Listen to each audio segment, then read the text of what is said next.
Hello students, Krishna maths में आपका स्वागत है। आज हम बात करेंगे रेशियो एंड प्रोपोर्शन का टाइप नंबर 4। इससे पहले हमने टाइप 3 तक वीडियो में पढ़ाया है, ठीक है। तो टाइप 1, टाइप 1, टाइप 2 और टाइप 3, 3 टाइप का इसके पहले क्वेश्चन हो चुका है। आज हम बात करेंगे टाइप नंबर 4। तो जो लोग टाइप 1, टाइप 2, टाइप 3 का वीडियो नहीं देखे हैं वो लोग देख सकते हैं, ठीक है। आज टाइप 4 बताएंगे। तो चलिए आइए देखते हैं। क्वेश्चन देखने से पहले आपको बता दें कि आप लोग वीडियो को देखिएगा तो देख कर लाइक ज़रूर करिएगा, ठीक है। लाइक करते हैं तो हमें क्या मिलता है, मोटिवेशन मिलता है। तो आप लोग लाइक ज़रूर किया करिए, ठीक है। अब आइए क्वेश्चन देखते हैं टाइप नंबर 4 कैसे बनता है एग्जाम में, ठीक है। चलिए तो क्वेश्चन को देखते हैं। देखिए क्वेश्चन ऐसा बनता है कि आपको एग्जाम दे देगा ऐसे, दे देगा A रेशियो B, यानी A अनुपात B दे देगा 2:3 दे दिया। इसके बाद दे दिया A अनुपात B 2:3 और आपको दे दिया B अनुपात C 4:5। दे दे A अनुपात B आपको दे दे बराबर 2:3, B अनुपात C दे दे 4:5 और आपसे पूछ लिया जाता A अनुपात B अनुपात C कितना होगा, बस। तो आइए देखते हैं पहले, ठीक है। तो देखिए अगर A अनुपात B दिया 2:3, B अनुपात दिया 4:5, ABC पूछा जाए तो कैसे लगाएंगे। देखिए बहुत अप्रोच लगाने के इसका, लेकिन आज हम बेस्ट पे चर्चा करेंगे, ठीक।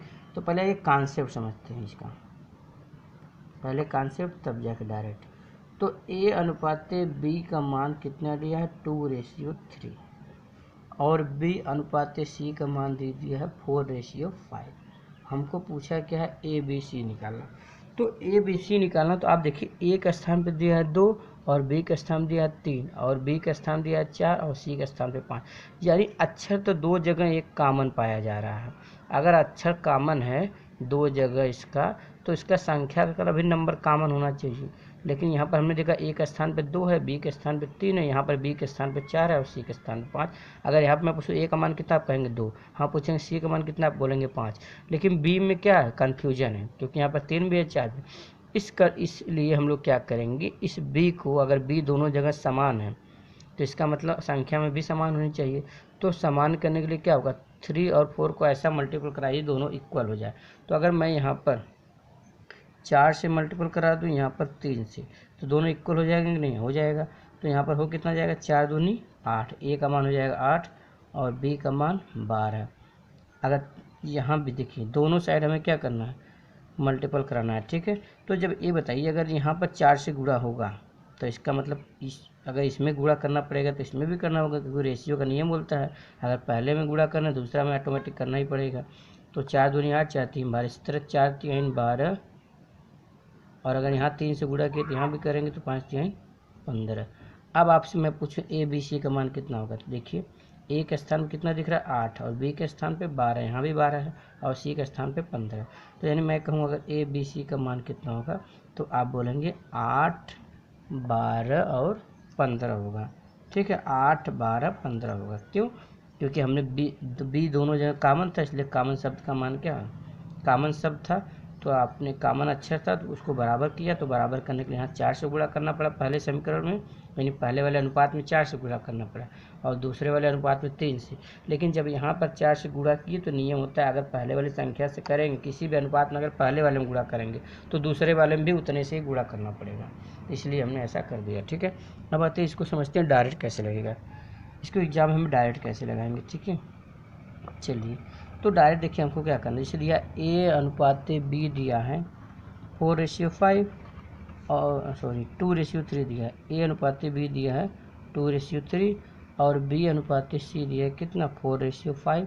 हमको अगर डायरेक्ट लगाना तो क्या करेंगे, देखिए हमेशा जानिए अगर जब शुरू का मतलब हमको फर्स्ट यानी A और C का मान निकालना, जब भी फर्स्ट और लास्ट का मान निकालना हो तो आपको क्या करना, सीधा सीधा गुणा कीजिए, 2 चौक को 8, ठीक है। तो इससे क्या निकलेगा, A का मान निकल जाएगा, यानी पहले वाले अक्षर का मान, और लास्ट वाले का निकालना होगा तो 3 5 15, यानी A और C का हमको पता चल गया कि A का मान 8 होगा, C का मान 15 हो गया, ठीक है। अब हमको B को निकालना है। अब B को जिसको निकालना होगा, इसे यहाँ पर B का निकालना, अगर जिसको निकालना है उसके सामने वाला नहीं लेते हैं और उसके नीचे वाला नहीं लेते हैं, उसके सामने को नहीं लेते हैं, उसके नीचे को नहीं लेते हैं, ठीक है। बाकी जो बचता है उसमें शेष गुणा कराते हैं। बचा कौन है? 4, तो 3 चौक को 12, तो हो गया 8 12 15 हो गया, ठीक है। अब नेक्स्ट क्वेश्चन लेते हैं, ठीक है। अगला क्वेश्चन क्या है कि दिया A अनुपाते B दिया हो, चलिए 2 अनुपाते 3, B अनुपाते C दिया हो 4:5, और इसमें एक और बढ़ा देते हैं C/D दिया हो, चलिए 1:2, और आपसे पूछ लिया जाए इस बार, चलिए इस बार क्वेश्चन क्या था, दूसरा क्वेश्चन ही है। दिया A अनुपाते B दिया 2:3, B अनुपाते C दिया 4:5, C अनुपाते दिया 1:2, और आपसे इसमें क्या क्या पूछा जा सकता है? इसमें दो चीज़ पूछा जा सकता है, या तो आपसे पूछेगा A अनुपाते D बताइए, या तो आपसे पूछेगा A अनुपाते B अनुपाते C अनुपाते D बताइए। दोनों में से कुछ भी एग्जामिनर पूछेगा। तो हमने बताया था जब फर्स्ट और लास्ट का निकालना, जैसे A और D को निकालना, फर्स्ट का और लास्ट टर्म, फर्स्ट टर्म और लास्ट टर्म कैसे निकलता है? तो फर्स्ट टर्म और लास्ट टर्म निकालना हो तो डायरेक्टली गुणा कर देंगे, तो 2 चौक को 8 एकम 8 हो गया, ये आ गया फर्स्ट वाला, और 3 5 15 दूनी 30, ये आ गया कौन सा? लास्ट वाला। यानी फर्स्ट टर्म और लास्ट टर्म कभी भी निकालना हो तो आप सीधा सीधा गुणा कर देंगे, 2 चौक को 8 एकम 8, 3 15 दूनी 30। अब आते हैं बी और सी की बात करेंगे, ठीक है। तो ऐसा क्यों हुआ थोड़ा समझ लेते हैं। देखिए क्योंकि जब भी हम इसको बराबर करेंगे बी को, तो बी से बी कट जाएगा, और यहाँ पर जब सी को बराबर करेंगे तो सी से सी कट जाएगा, यानी फाइनली कौन बचेगा? ए और डी। देखिए बी से बी कटेगा, सी से सी कटेगा, यानी फाइनली बचेगा कौन? ए और डी। तो यानी फर्स्ट और लास्ट को कभी भी निकालना हो तो सीधा सीधा गुणा करेंगे तो फर्स्ट का, सीधा सीधा गुणा करेंगे तो लास्ट का। तो ए और डी हमको पता चल गया। अब हमको जब बी को निकालना है, तो जब बी को निकालना होगा तो क्या करना है? जब भी बी को निकालना होगा या जिसको निकालना होता है उस वाले टर्म के सामने नहीं लेना है और नीचे नहीं लेना है। तो इसके सामने क्या है? 2, इसको नहीं लेना, और ये 5 2, इन दोनों को नहीं लेना। हमेशा याद करिए, सामने नहीं लेना और कौन सा नहीं लेना है? नीचे नहीं लेना। तो बचा कौन? 3 चौक को 12 एकम 12। अब इसी तरह सी को निकालना है। जब सी को निकालना है तो इसके सामने नहीं लेना और कौन सा नहीं लेना? नीचे नहीं लेना। हमेशा जान लीजिए, सामने नहीं लेना और कौन सा नहीं लेना? सामने नहीं लेना और नीचे नहीं लेना, ऊपर वाला जस्ट ले सकते हैं, ठीक है। तो 3 5 3 15 एकम 15, तो हो कितना गया? 8 12 15 30। तो इसका आंसर हो गया 8 12 15 30, इसका आंसर हो गया। और अगर पहले वाले का आंसर चाहिए तो फर्स्ट और लास्ट निकालना था, तो 8 और 30। अब कट रहा है तो काट के छोटा कर सकते हैं आप, ठीक है। यहाँ कट रहा है, काट दीजिए, तो 4:15, ठीक है। तो ऐसे इसको लगाना है, ठीक है। और अगला क्वेश्चन देखते हैं, एक क्वेश्चन और करते हैं इस पर। दिया A अनुपाते B 4:5, B अनुपाते C 3:2, और C अनुपाते D 5, पूछ लेते हैं 6 अनुपाते 7, और D अनुपाते E 3:2। चलिए 3:6 ले लेते हैं, ठीक है, कुछ भी ले लेते हैं। चलिए अब देखिए A अनुपाते B, B अनुपाते C, C अनुपाते D, D अनुपाते। देखिए जब एग्जाम में क्वेश्चन आता है A B C तीनों का पूछना होगा तो ऐसा देगा, अगर A B C D पूछना होगा तो ऐसा देगा। लेकिन जब भी एग्जाम में A B B C D D E, या फिर जब लंबा देता है, मैं देखा हूँ अक्सर जब इतना बड़ा देता है तो सिर्फ आपसे पूछता है क्या? फर्स्ट और लास्ट के बारे में पूछता है। तो आपसे पूछेगा एग्जामिनर क्या? A और E का अनुपात बताइए, बस। अगर A B C तीन या तो 3 तक पूछेगा या तो A B C D पूछेगा। अगर तीनों का अनुपात पूछेगा तो A B C पूछेगा, और D तक पूछेगा तो A B C D पूछेगा। लेकिन अगर 4 तक देगा तो अक्सर वो पूछता क्या? फर्स्ट और लास्ट ही पूछता है, पूरा नहीं पूछता। अगर पूरा भी पूछेगा तब तो हम निकाल लेंगे, हमने बता ही दिया तरीका। तो अगर फर्स्ट और लास्ट सिर्फ पूछेगा तो क्या करेंगे?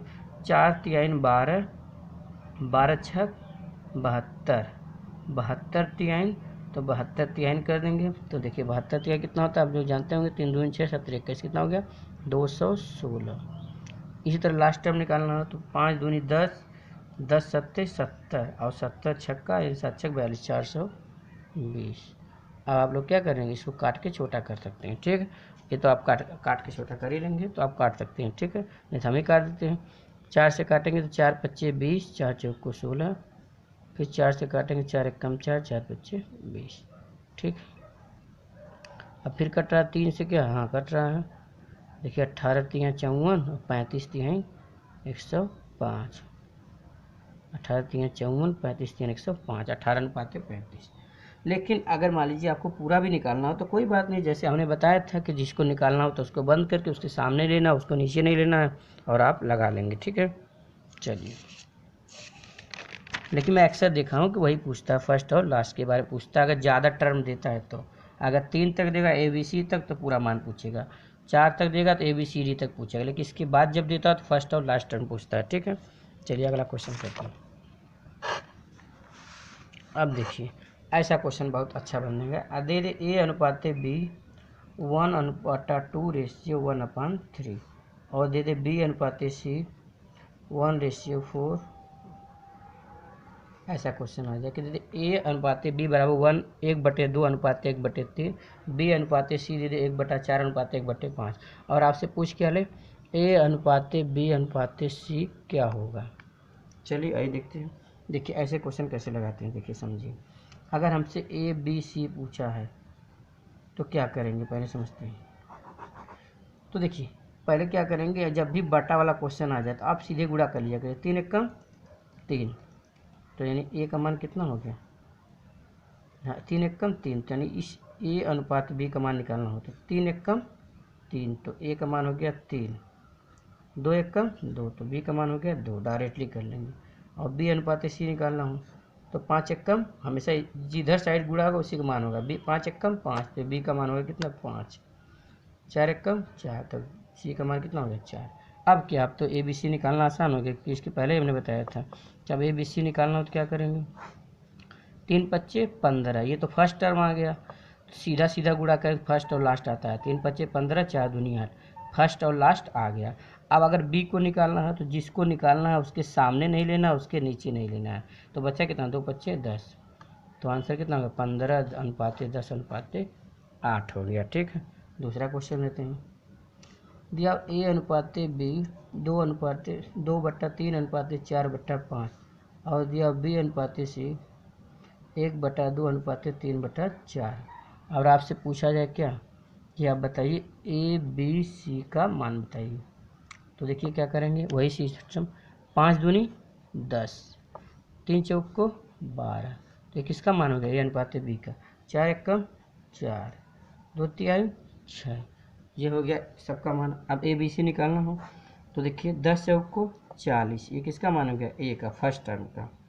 और 12 6 72, किसका हो गया C का हो गया। अब हमने बताया था अगर B को निकालना हो तो क्या करेंगे, जिसको निकालना होता है उसके सामने नहीं लेंगे और उसके नीचे नहीं लेंगे। तो बचा कितना 12 चौक 48, बस अब आप काट दीजिए, 4 से कट जाएगा, काट देते हैं।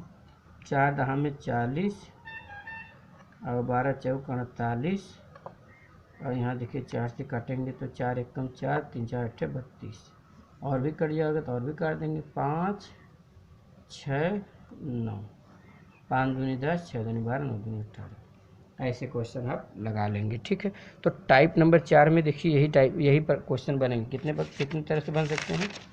पहला क्वेश्चन ये बन सकता है, दूसरा ये बन सकता है, तीसरा ये बन सकता है, चौथा क्वेश्चन ये बन सकता है, पांचवा ये बन, इस 5 प्रकार से क्वेश्चन बनते हैं। टाइप 4 में 5 प्रकार से क्वेश्चन बनते हैं। इस 5 क्वेश्चन को आप ध्यान से देखिएगा, नहीं समझ में आएगा तो आप बताइए कमेंट के माध्यम से। अभी क्वेश्चन का प्रैक्टिस कराएंगे तो पूरा इसको सॉल्व करा देंगे। ठीक है, और आप लोग वीडियो देखा करिए तो लाइक करना ना भूलिए, लाइक करिए ज़रूर। ठीक है, और कमेंट के माध्यम से हमें बताएं कि आपको वीडियो कैसा लग रहा है या फिर क्या चीज़ नहीं समझ में आ रहा है उसके बारे में आप बताइए। ठीक है, आज के लिए बस इतना ही।